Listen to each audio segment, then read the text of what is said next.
Hello everyone, welcome back to our channel Fight for your dreams. So let's fight with me. I am Amandeep. हम cover कर रहे हैं current affairs. पूरे हफ्ते के करंट अफेयर हम एक वीडियो में कवर किया करेंगे, जिससे आपका टाइम की काफ़ी ज़्यादा बचत हो जाया करेगी और आप नोट्स भी आराम से बना लिया करेंगे. अगर आप डेली बेस पर करंट अफेयर कवर करते हैं तो आपका काफ़ी टाइम कंज्यूम हो जाता है. जहाँ पर आपको टाइम देना चाहिए वहाँ पर आप टाइम दे नहीं पाते हो. इसीलिए उसी बात को ध्यान में रखते हुए हम ये करंट अफेयर की सीरीज़ लेकर आए हैं. अब आपको एवरी संडे करंट अफेयर की वीडियो मिल जाया करेगी और पीडीएफ आपको हमारे टेलीग्राम चैनल पर मिल जाया करेगा. टेलीग्राम चैनल का जो लिंक है वो आपको हमारे चैनल के अबाउट में जाके मिलेगा. अबाउट में जाइए, वहाँ पर ब्लू कलर में टेलीग्राम का ऑप्शन दिया हुआ है, वहाँ पर जाकर चेक कीजिए, आपको पीडीएफ मिल जाएगी. ओके, अब बात करते हैं अपने करंट अफेयर की. सबसे पहला जो टॉपिक है वो है चाइना से रिलेटेड. चाइना का एक रॉकेट है, वो मालदीव के निकट आके गिर गया. ठीक है, चाइना का एक रॉकेट है, मालदीव के पास में आकर गिर गया. मालदीव हिंद महासागर में है, तो ये इंडिया के लिए काफ़ी इंपॉर्टेंट टॉपिक हो जाता है इंडिया के पर्सपेक्टिव से भी, क्योंकि अगर ये इंडिया के पास गिरता था तो और भी ज़्यादा चाइना की कड़ी आलोचना हुई है, लेकिन भारत के पास आकर गिरता तो चाइना की और भी कड़ी आलोचना होनी जायज़ सी बात थी. लेकिन गिरा ये मालदीव के पास में. तो इस रॉकेट का नाम है लॉन्ग मार्च 5 BY2. लॉन्ग मार्च 5 BY2. ओके, चर्चा में इसीलिए रहा है क्योंकि हिंद महासागर में एक द्वीप है जिसे बोलते हैं मालदीव. इसके पास में ये रॉकेट गिरा है, इस रॉकेट का मलबा गिरा है. ये है रॉकेट चाइना का. ओके, लॉन्ग मार्च 5 BY2 याद रहेगा अब आपको. अब देखिए, ये एक चीनी रॉकेट है. ये रॉकेट कर क्या रहा था भाई? इस रॉकेट का यूज़ कर रहा था चीन अपने अंतरिक्ष में स्पेस स्टेशन के निर्माण हेतु. चाइना अंतरिक्ष के अंदर स्पेस स्टेशन बना रहा है. उस स्पेस स्टेशन को बनाने के लिए अलग अलग मटेरियल की ज़रूरत है. तो भाई चाइना अब मटेरियल भेज रहा है रॉकेट की सहायता से. तो भाई लॉन्ग मार्च 5 BY2 जो है वो रॉकेट गया था चीन के अंतरिक्ष स्टेशन के निर्माण हेतु 3 प्रमुख घटकों में से एक घटक को लेकर. यानी जो इम्पोर्टेंट मटेरियल है उसमें से एक इम्पोर्टेंट मटेरियल था तिहाने मॉड्यूल. तिहाने मॉड्यूल को ये लेके गया था. ठीक है, रॉकेट क्या करने गया था? चीन अंतरिक्ष में स्पेस स्टेशन बना रहा है. उस स्पेस स्टेशन को बनाने के लिए अलग अलग मटेरियल चाहिए, जिसके अंदर से एक मटेरियल है जिसका नाम है तिहाने मॉड्यूल. उस मॉड्यूल को लेकर वो गया था, उस मटेरियल को लेकर गया था. जब ये वापस आ रहा था तो ये अपने मार्ग से अनियंत्रित हो गया. लो भाई, कंट्रोल से बाहर हो गया. अब चीन के भी ये कंट्रोल में नहीं है, अब ये कंट्रोल में नहीं है तो ये कहीं भी आके गिर सकता था. तो भाई ये गिरा कहाँ? इस रॉकेट का मलबा गिरा मालदीव के उत्तर में गिरा, हिंद महासागर में. ठीक है, तो भाई ये काफ़ी बड़ा था.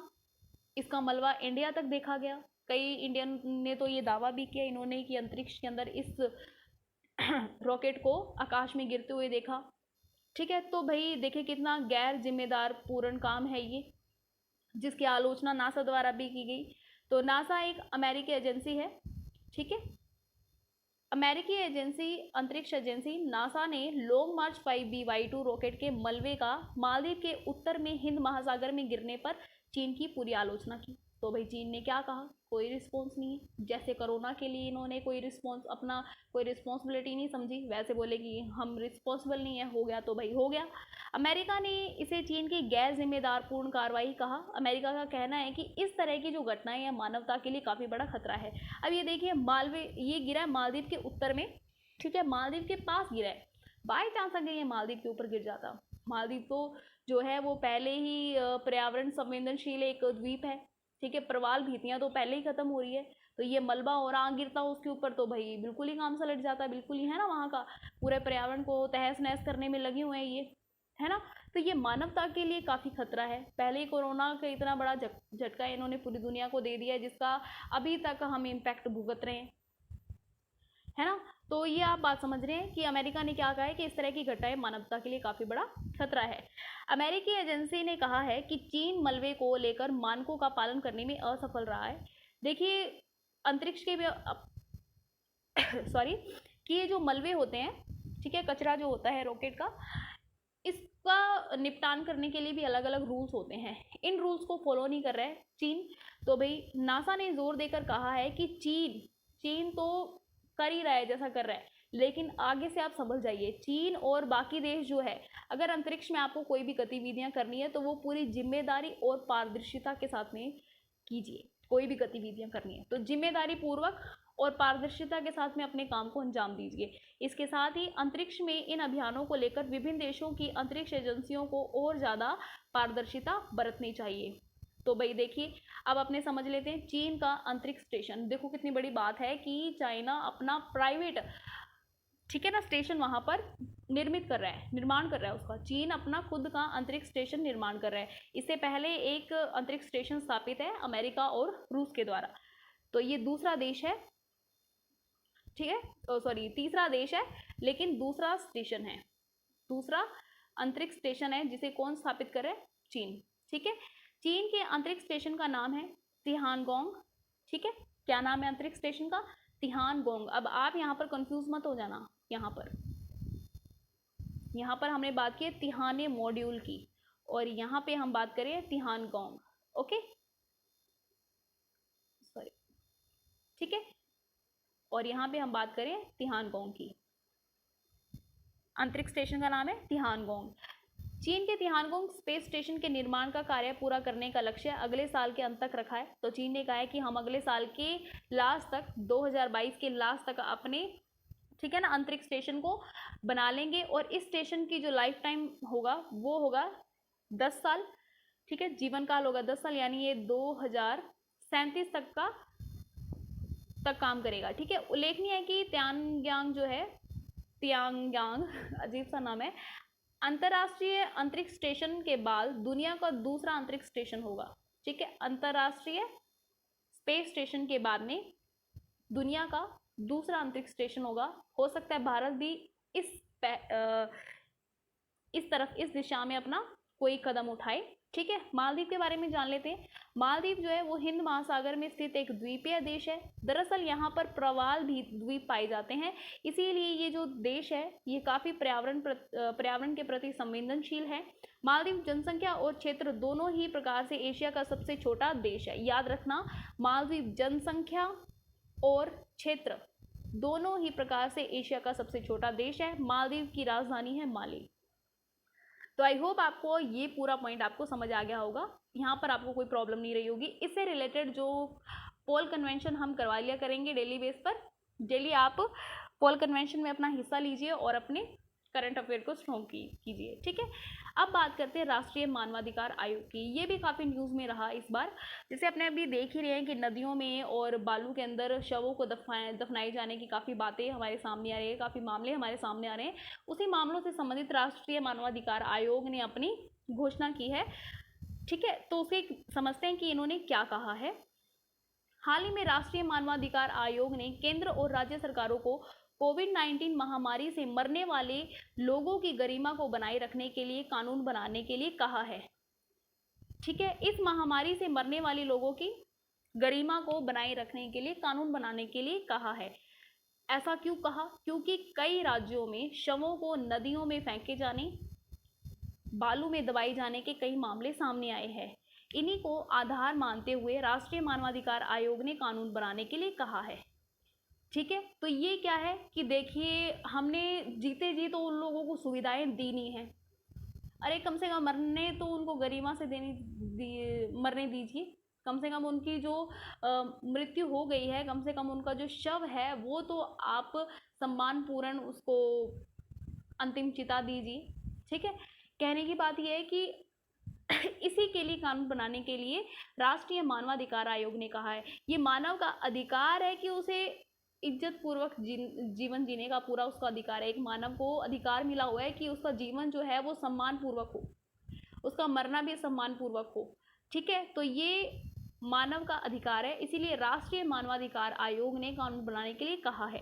राष्ट्रीय मानव अधिकार कानून आयोग ने केंद्र सरकार के गृह मंत्रालय, स्वास्थ्य परिवार कल्याण मंत्रालय, उसके अलावा सभी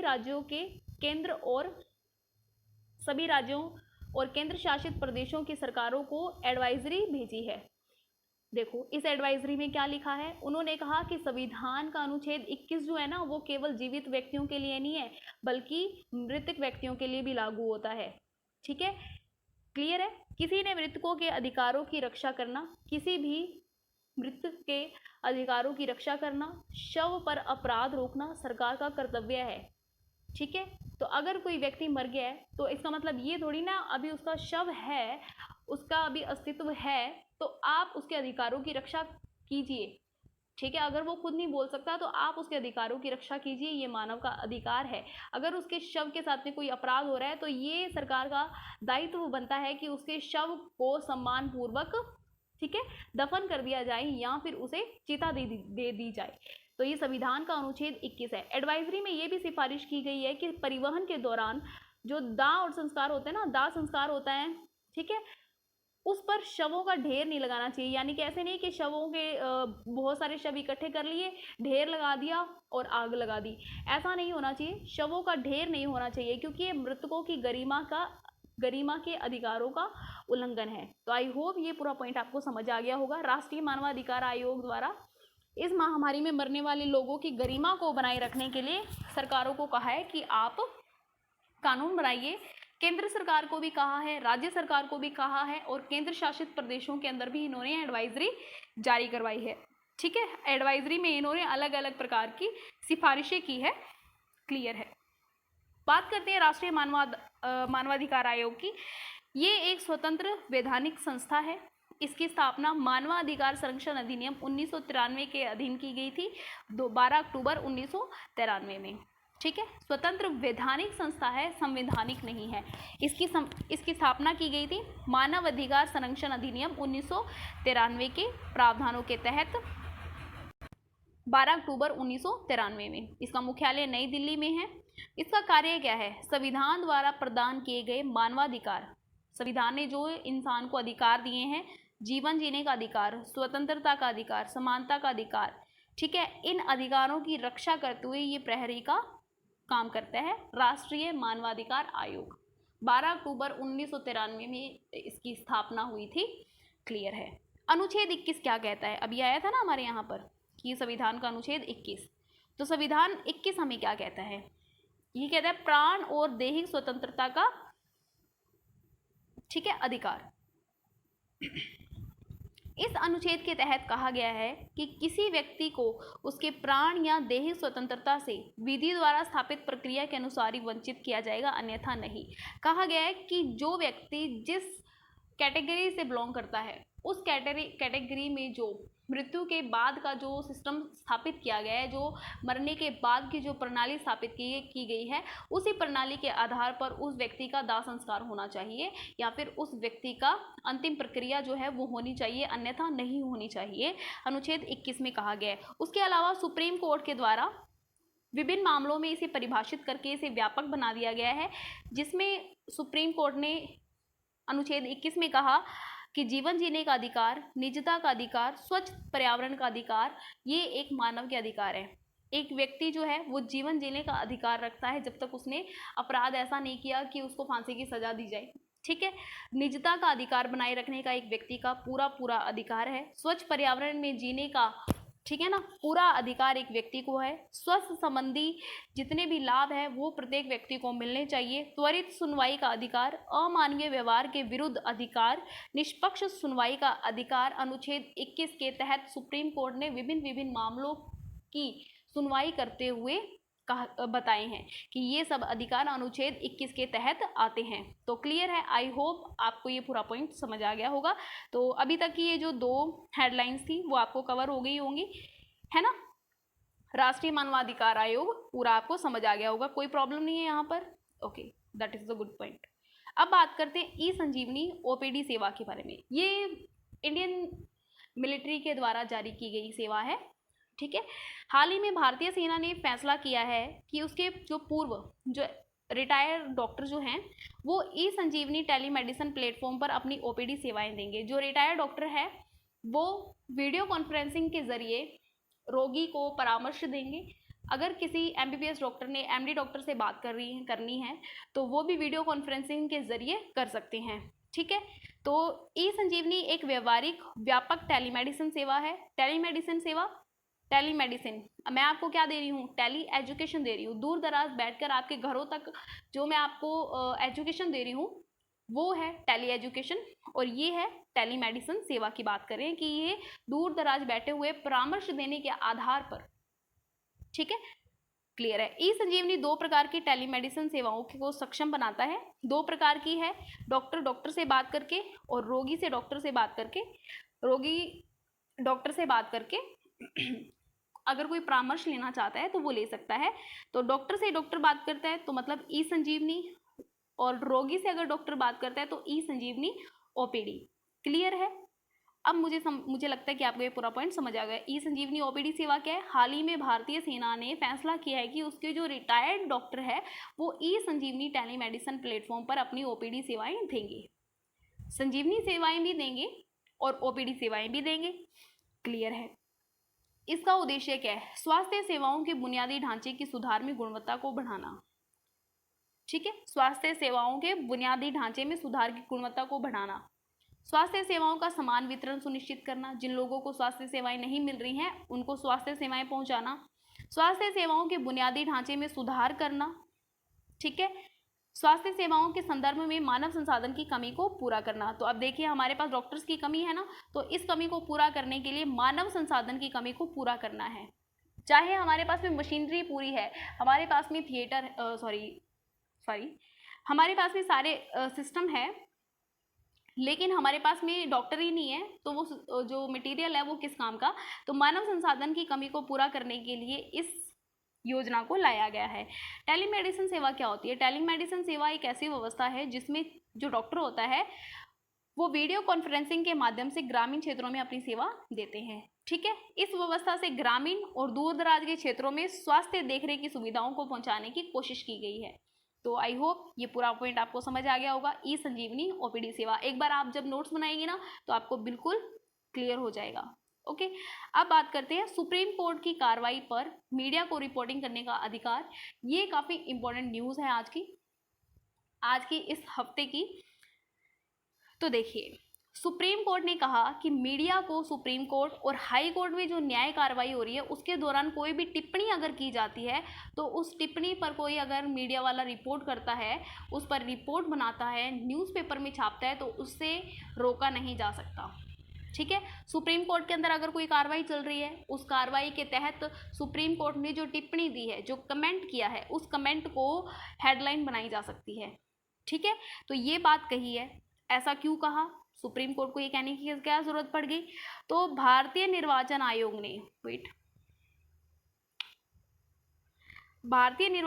ने सुप्रीम कोर्ट में याचिका दायर की।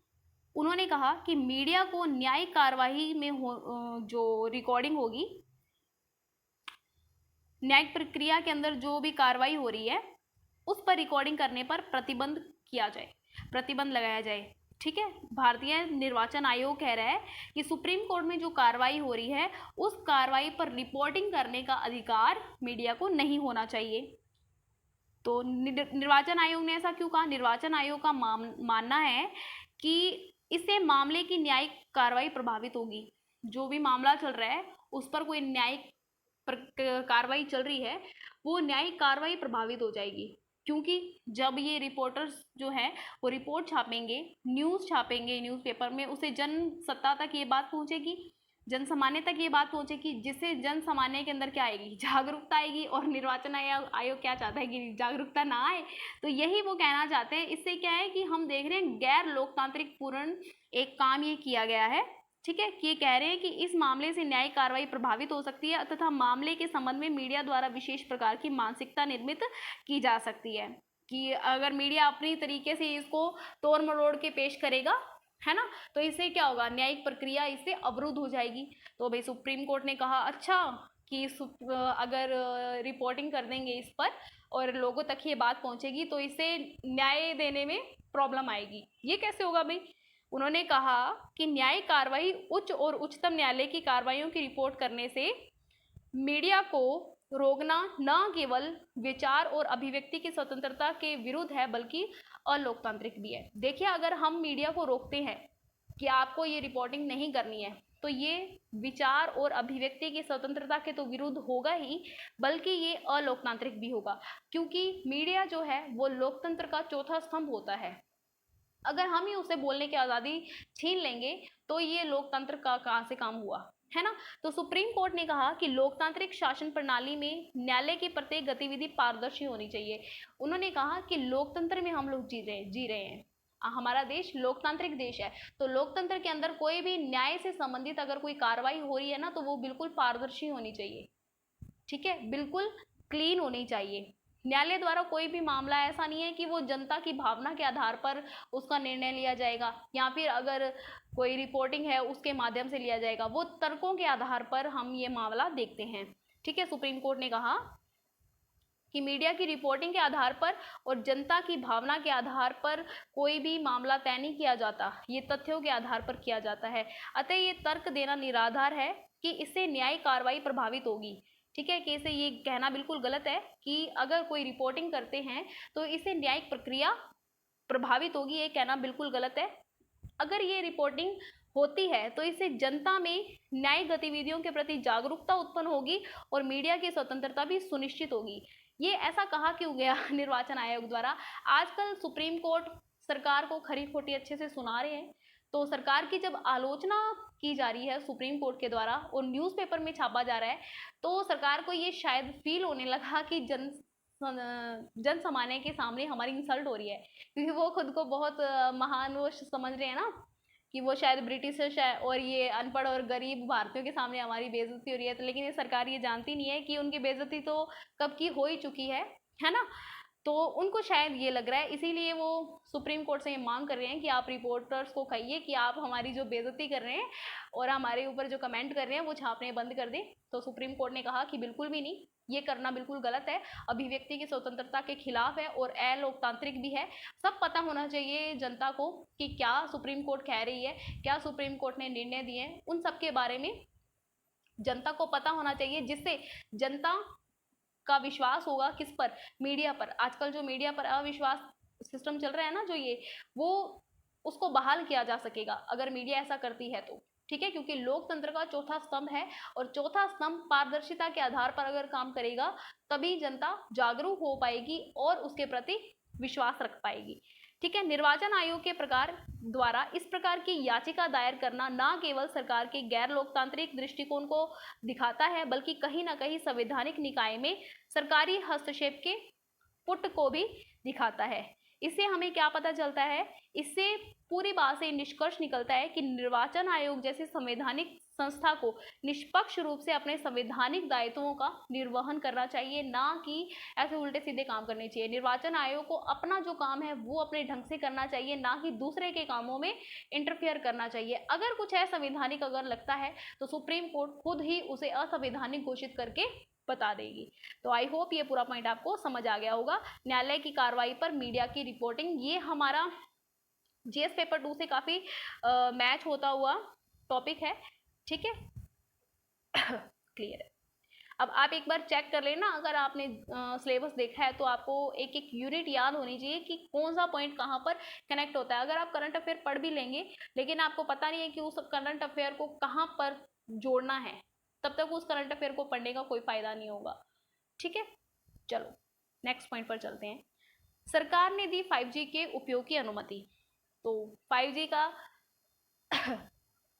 अब जमाना आने वाला ही है। तो भाई हाल ही में भारत सरकार ने दूरसंचार विभाग के टेलीकॉम सेवा प्रदाताओं को 5G प्रौद्योगिकी उपयोग की अनुमति दी है। तो दूरसंचार विभाग है वो पूरा का ये 5G 4G का सिस्टम दिखता है। तो 5G संचार जो है वो 5G जो है वो संचार क्रांति की 5वीं पीढ़ी को संबोधित करता है और इसके अंदर LTE यानी कि long term evolution mobile broadband network के नवीनतम आंकड़े हैं। 5G के अंदर क्या होगा? LTE long term evolution mobile broadband network के नए आंकड़े इसके अंदर शामिल किए गए हैं। यानी कि देखिए, जब हम कई बार व्हाट्सएप पे वीडियो कॉल करते हैं, है ना, तब सामने वाले के फेस एक्सप्रेशन कुछ होते हैं और आवाज़ बाद में आती है। तो अब 5G के द्वारा पता है क्या होगा? अब 5G के द्वारा क्या होगा कि जो घटना है, जितने टाइम में घटना घटित होगी उतने कम टाइम में, ठीक है, जहां पर घटना घटित हो रही है घटनाओं के घटने और सूचनाओं के पहुंचने में लगने वाला जो समय है वो ना के बराबर होगा। बस ये 5G की शायद उपलब्धि होगी, लेकिन जब आएगा तब पता चलेगा कि 5G का क्या है। हालांकि सरकार ने इसे बोल दिया है कि आप इसको कर सकते हैं। अब इसकी चिंताएं क्या है? भारत के कई क्षेत्र में जहां अभी भी दूरसंचार क्रांति नहीं पहुंच पाई है। अब देखो, लैपटॉप आ गया है गांव में, लेकिन नेटवर्क नहीं है। तो भारत के कई क्षेत्र में जहां अभी भी दूरसंचार क्रांति नहीं पहुंच पाई है, इस स्थिति में 5G तकनीक वाली क्षेत्र और अल्प विकसित क्षेत्रों में असमानता बढ़ेगी। ठीक है, इससे क्या होगा? 5G तकनीक वाले क्षेत्र और जहां पर 5G तकनीक नहीं है, उन क्षेत्रों के अंदर असमानता बढ़ेगी। यह असमानता डिजिटल डिवाइस को बढ़ावा देगी। 5G में टेक्नोलॉजी अपग्रेडेशन कहीं ना कहीं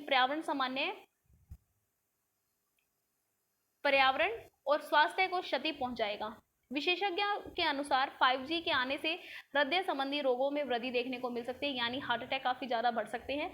इसके साथ ही तकनीकी उन्नति के साथ में ऐसे लोगों की निजता भी संकट में आ जाएगी जो तकनीक से बहुत ज्यादा परिचित नहीं है। यानी हैकर्स जो है वो डाटा चोरी करने में इतना हेल्प मिल जाएगा हैकर्स को, 5G की हेल्प से इतनी हेल्प मिल जाएगी कि लोगों को पता ही नहीं चलेगा कि उनका डाटा कब चोरी हो गया, है ना।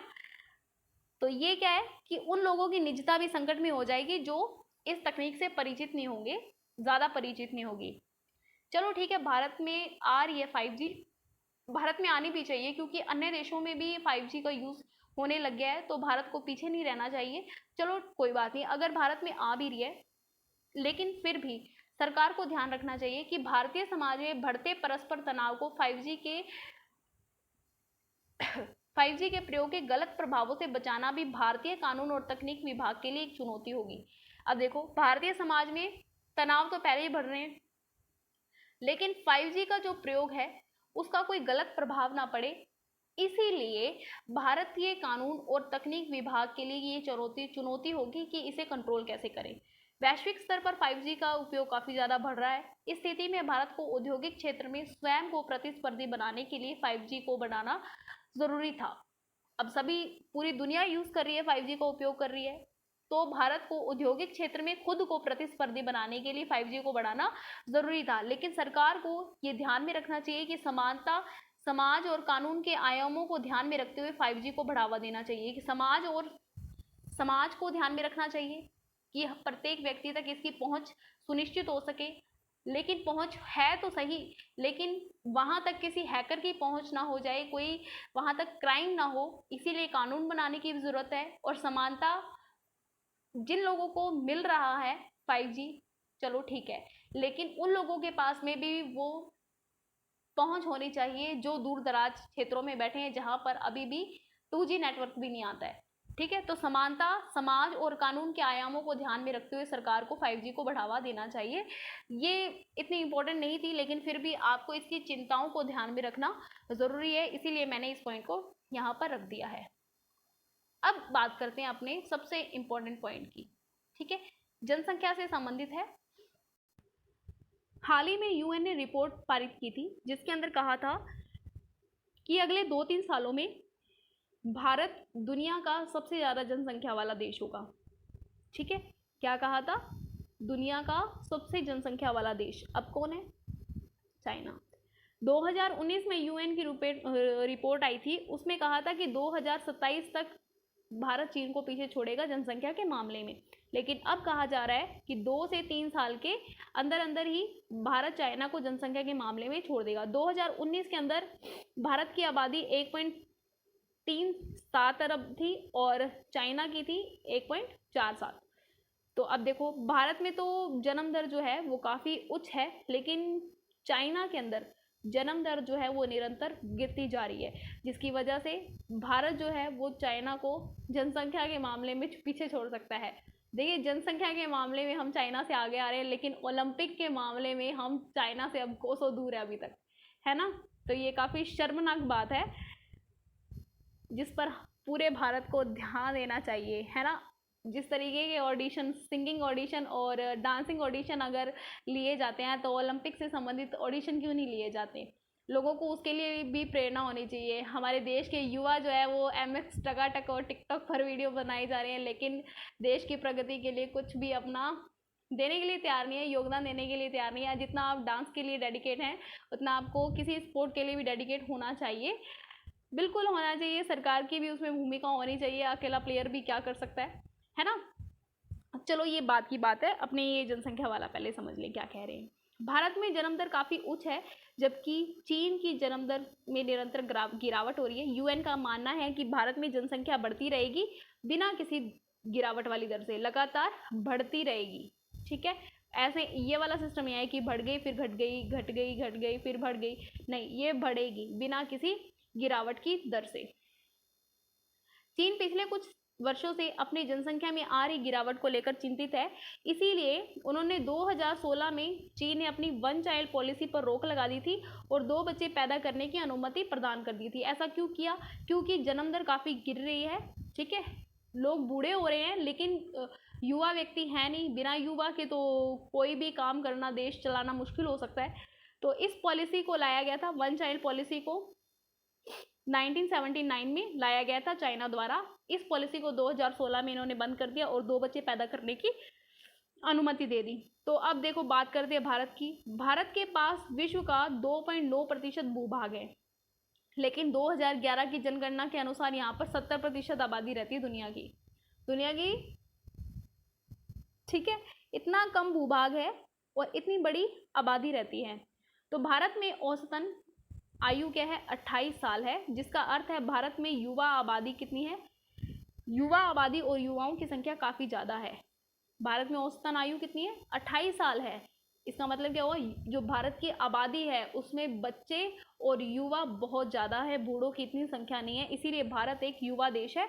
यानी कि भारत एक जनसांख्यिकी लाभांश की स्थिति में है, यानी फ्यूचर के अंदर इनके पास में कामगार काफ़ी ज़्यादा होंगे। लेकिन ये कामगार तो हैं हमारे पास, पर काम नहीं है, बेरोजगार है, युवा बेरोजगार है। चाहे हम कितने लाभांश की स्थिति में है, लेकिन यदि हम उस लाभांश का लाभ ही नहीं उठाएंगे तो वो लाभांश किसी काम का नहीं है। टाइम पर ही हम उसका अगर फ़ायदा नहीं उठा पाए तो उसका बाद में आने का कोई फ़ायदा नहीं है ना। चाहे युवा देश है भारत, युवा बेरोजगार देश है, यहाँ पर ये कहना चाहिए था। भारत आज़ादी के बाद जनसंख्या नियंत्रण को लेकर लगातार सचेत है, लेकिन जनसंख्या वृद्धि दर को रोकने में भारत ने कोई सफलता नहीं पाई है। वर्ष 2019 में राज्यसभा में एक निजी विधेयक पेश किया था। निजी विधेयक यानी किसी कैबिनेट मंत्री के द्वारा नहीं पारित किया गया था।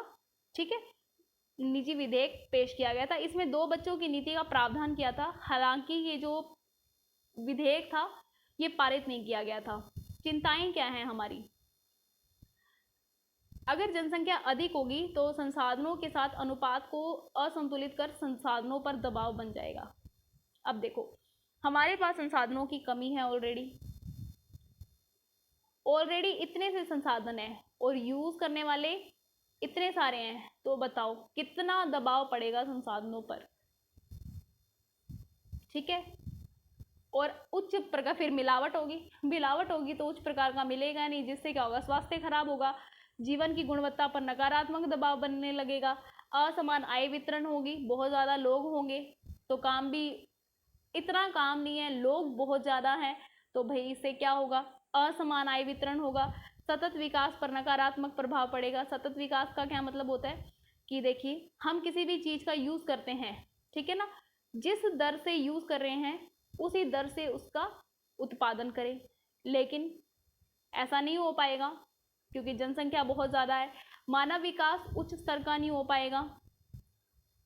अब देखिए, कहाँ पर तो 1 बच्चे को पढ़ाना और कहाँ पर 4 बच्चों को पढ़ाना।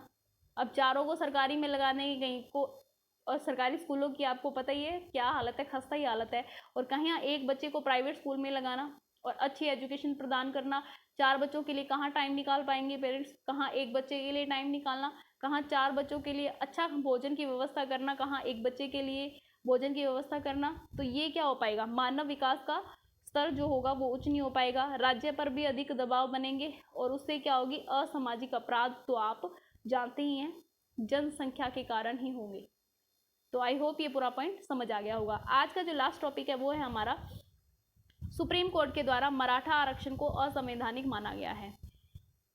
महाराष्ट्र विधानसभा के द्वारा एक कानून पारित किया गया जिसके अंदर मराठा समुदाय को आरक्षण प्रदान करने का कानून दिया गया था और उस कानून को सुप्रीम कोर्ट ने असंवैधानिक करार कर दिया। असंवैधानिक करार क्यों किया? क्योंकि ये जो कानून था ये आरक्षण की उच्चतम सीमा यानी 50% को ये ठीक है क्रॉस कर रहा था, आरक्षण की 50% की सीमा को क्रॉस कर रहा था। इसीलिए सुप्रीम कोर्ट ने इस कानून को असंवैधानिक बता दिया। लेकिन महाराष्ट्र सरकार ने क्या कहा? महाराष्ट्र सरकार ने कहा कि चाहे कानून ये उल्लंघन करता है, 50% आरक्षण का उल्लंघन करता है, लेकिन महाराष्ट्र में क्या है, मराठों की स्थिति जो है वो काफ़ी अच्छी नहीं है। उनकी स्थिति शैक्षणिक सामाजिक दृष्टिकोण दोनों ही दृष्टि से, वो तो चलो मान लिया कि दोनों दृष्टिकोण से ये पिछड़े हुए हैं, लेकिन राज्य की जो लोक सेवाएं हैं, ठीक है, राज्य की जो लोक सेवाएं हैं उसके अंदर भी इस समुदाय का कोई प्रतिनिधित्व नहीं है। ठीक है, राज्य की लोक सेवाएं यानी कि जैसे हमारे आरएएस होता है, यूपीपीएस होता है, ठीक है, उसके अंदर यहाँ पर कोई भी इस समुदाय का प्रतिनिधित्व नहीं है। इसीलिए परिस्थितियों का विश्लेषण करते हुए अलग से विचार करने की जरूरत है सुप्रीम कोर्ट को।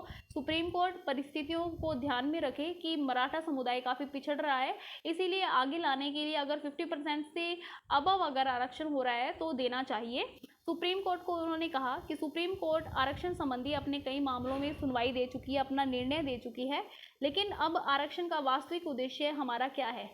किसी वर्ग को लाभ पहुंचाना नहीं है, बल्कि उद्देश्य को प्राप्त करना है। भारतीय संविधान की उद्देशिका के अंदर जो उद्देश्य दिया गया है, सामाजिक आर्थिक न्याय के लक्ष्य को प्राप्त करना है।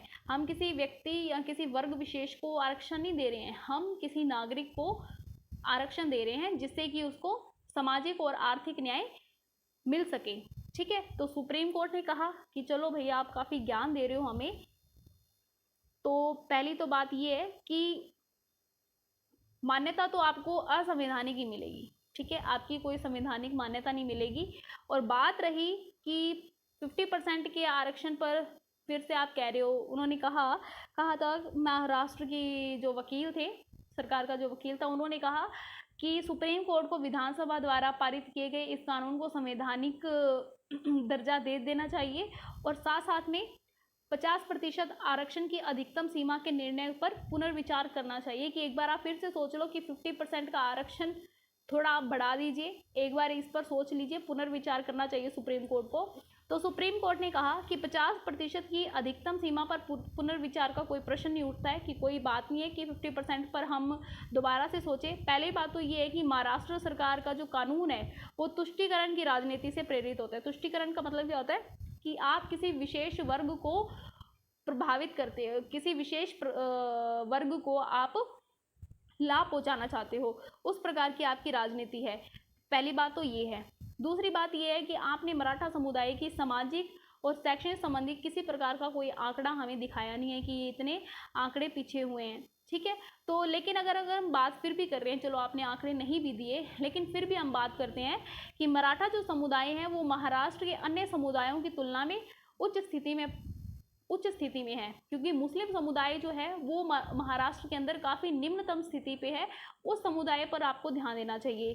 ठीक है, फिर भी उन्होंने कहा कि चलो फिर भी अगर आपको लगता है कि पिछड़ा हुआ है ये समुदाय, तो इस समुदाय के उत्थान और इसके विकास के लिए कदम उठाने की आवश्यकता है। लेकिन ये कदम, इसका मतलब ये नहीं है कि आप पहले ही आरक्षण ले आओ, कम से कम आप कुछ ना कुछ तो उसके लिए करो, कोई ना कोई तो अपना योगदान दो, कोई ना कोई तो आप तरीके अपनाओ, कोई ना कोई कल्याण करने की कोशिश करो। एकमात्र कोई किसी का उत्थान करने के लिए एकमात्र कोई जो विकल्प है वो आरक्षण नहीं है। आरक्षण कोई बुरा विकल्प नहीं है, लेकिन पहला विकल्प भी नहीं है।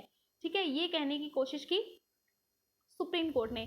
फिर उन्होंने कहा, सुप्रीम कोर्ट ने कहा कि सरकार को अपनी नियोजन प्रणाली के माध्यम से इस समुदाय को लक्षित करने का प्रयास करना चाहिए कि आप कोई प्रणाली लेके आइए, आप कोई योजना लेके आइए इस समुदाय के लिए। यदि मराठा समुदाय फिर भी पिछड़ा रह जाता है तो राज्य को अन्य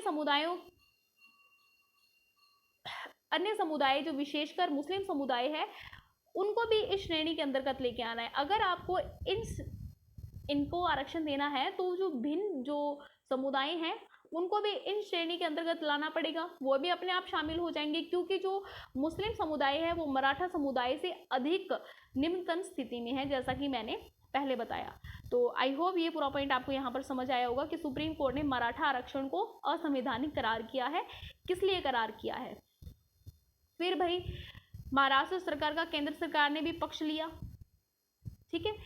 इस मामले में केंद्र सरकार ने भी अपना पक्ष रखा, जिसमें उन्होंने सहारा लिया अनुच्छेद 102 संविधान संशोधन अधिनियम का, 102 संविधान संशोधन का उन्होंने सहारा लिया। उन्होंने कहा कि आर्थिक आधार पर समाज के पिछड़े वर्गों के लिए आरक्षण का प्रावधान किया जा सकता है, कि अगर कोई आर्थिक आधार पर अगर कोई पिछड़ा हुआ है तो संविधान के संशोधन 102 में ये कहा गया है कि आर्थिक आधार पर पिछड़े वर्गों के लिए आरक्षण का प्रावधान किया जा सकता है। लेकिन सुप्रीम कोर्ट ने इस बात का खंडन कर दिया। उन्होंने कहा कि मराठा समुदाय किसी भी प्रकार से आर्थिक आधार पर पिछड़ा हुआ नहीं है। यदि पिछड़ा हुआ है तो सरकार को अपनी कोई नियोजन प्रक्रिया लेकर आनी चाहिए इस समुदाय को आगे लाने के लिए।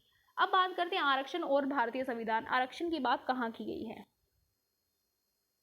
आरक्षण का मूल प्रावधान जो है अनुच्छेद 16 के भाग 4 में मिलता है, मूल प्रावधान। लेकिन इस अनुच्छेद को आधार मिलता है अनुच्छेद 15 के भाग 4 से, ठीक है। आरक्षण का मूल प्रावधान किसमें है? आरक्षण का प्रावधान है 16(4) में, ठीक है। 16(4) में क्यों मिला?